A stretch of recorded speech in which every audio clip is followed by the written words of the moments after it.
सब बेकार संगी, बाकी सब बेकार है, बाकी सब बेकार है संगी, बाकी सब बेकार है। ओ राम नाम भजने रे संगी, राम नाम सारे, चार दिन के संगीत बाकी सब बेकार है,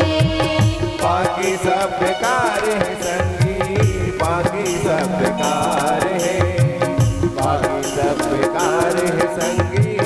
बाकी सब बेकार है। तू अक्षर सुखर सबले, तीसो घड़ी ते जपले, तू अक्षर सुखर सबले,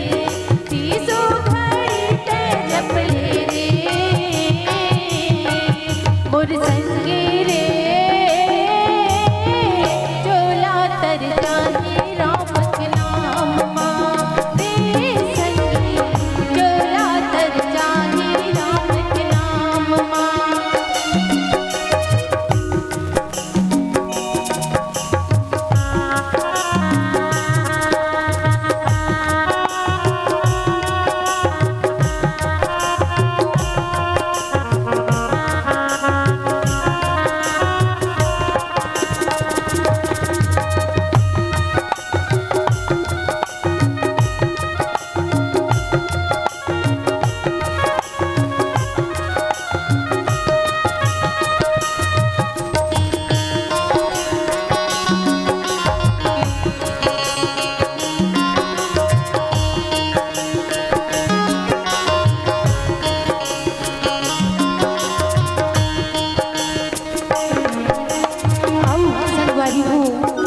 राम नाम में ऐसा शक्ति है कि आदमी ला मुक्ति भी इन्हीं नाम से मिलते। एक सिद्धि कहते जावत जावत व्यक्ति लभी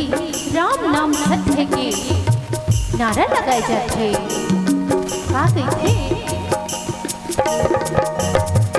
राम नाम मंत्र ऐसे पढ़े जौन जाने रे, ऋषि मुनि ज्ञानी ध्यानी ओला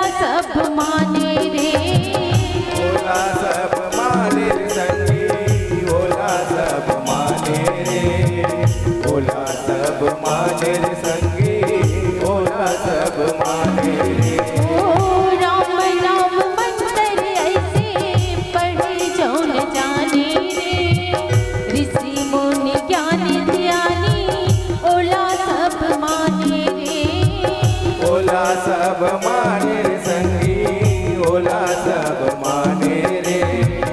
ओला सब माने रे संगी ओला सब माने रे मौका सुखर फिर आके पैसा कौड़ी नहीं लागे मौका सुकर मेरे आगे पैसा कौड़ी नहीं लागे मौका सुखर फिर आके पैसा कौड़ी नहीं लागे रे मोर संगी रे चोला तर जाही राम के नाम माँ रे संगी चोला तर जाही